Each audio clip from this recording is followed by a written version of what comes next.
Hi, everyone. I'm Rosemary Miller. And if you're a new graduate, it's about that time to find a job if you haven't already secured one. And today I'll be speaking with Rachel Peachman, a contributor here at Forbes, about Forbes' annual list of America's best employers for new grads. Thank you so much for joining me, Rachel. Thank you for having me. So I was reading your article, and in the piece, it said Gen Z and younger millennials, they aren't just looking for a hefty paycheck. So what are new grads actually looking for? Exactly. They are looking for more than just competitive pay. They are looking for a range of things like uh, DEI initiatives that are in place at the company and are really foundational to how they do business.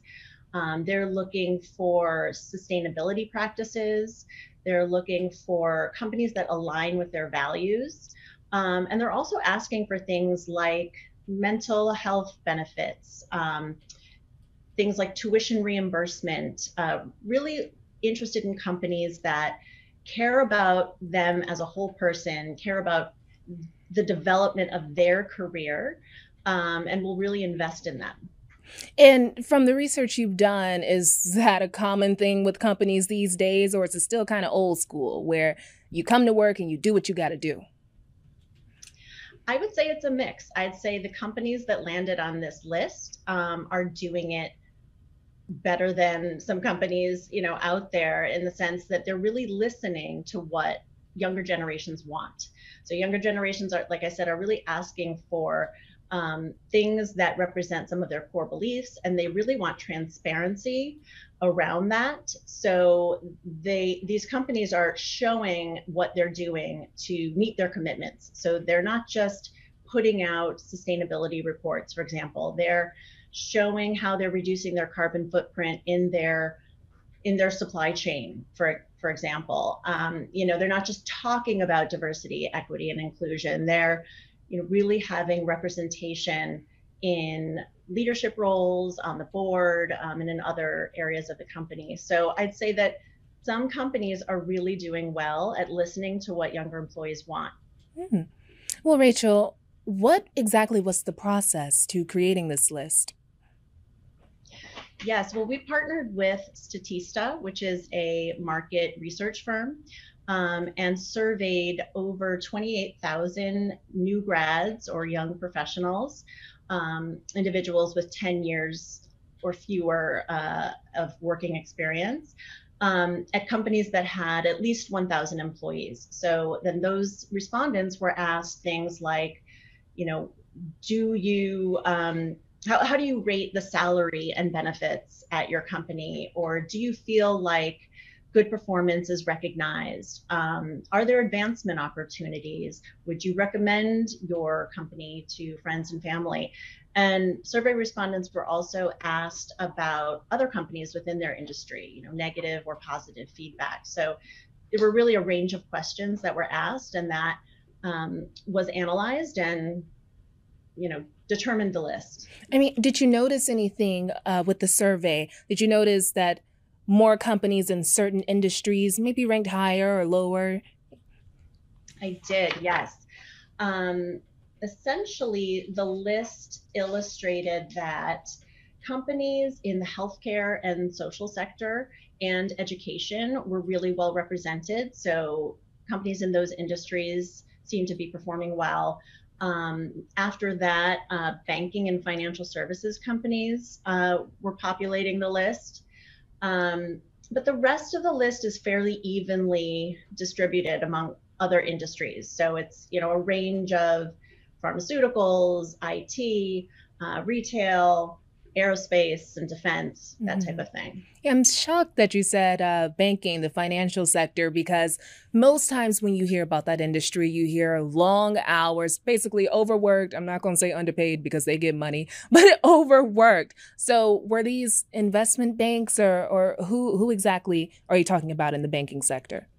Yeah. Well, for example, I talked to an employee at Fidelity, and it seems like the company is really investing in their employees and offering things like tuition reimbursement and loan forgiveness, and opportunities to learn from senior leaders, or mentorship opportunities, a chance to grow within their role and explore other roles.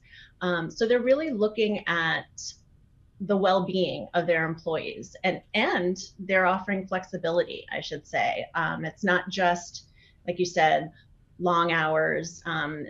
It sounds like there's an option for hybrid work. So many people are able to work remotely or in the office, depending on their preferences or their team's needs. And they're really making an effort to make those in-person meetings meaningful. So chances for meaningful collaboration and not just sort of sitting in the office, on Zoom calls. Right, right. Well, Rachel, I'm sure our audience is curious. Who are the top players on the list? Yes. Well, number 1 is General Mills. Number 2 is NASA. And number 3 is Google.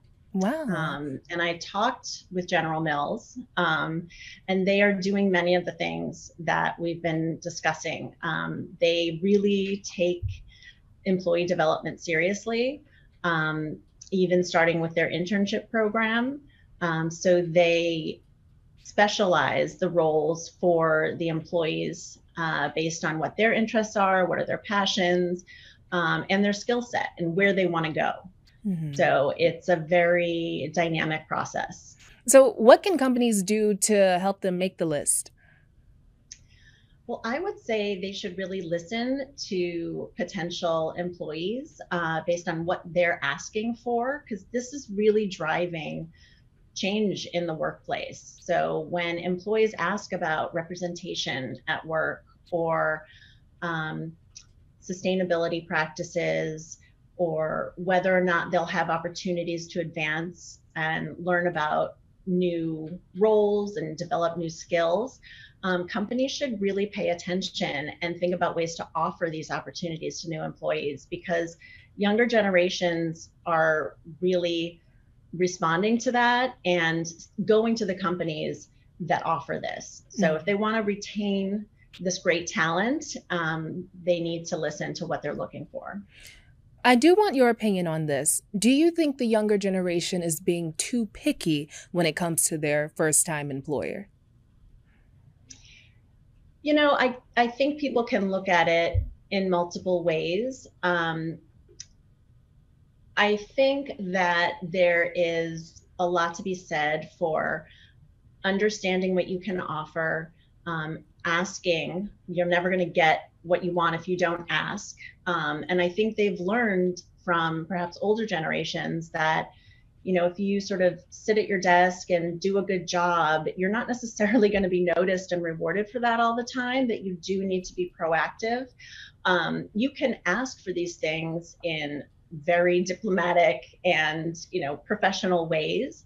And you have to do what's right for you. So I think it's very reasonable for younger employees to at least present these things to companies as things that would be valuable. And that's also including pay, as far as pay equity and just competitive pay in general. I think it's a good lesson not to be shy about talking about those things. Well, new grads, keep your values. And you heard her, the top 3 companies are General Mills, NASA, and Google. Thank you so much for joining me, Rachel. Thank you.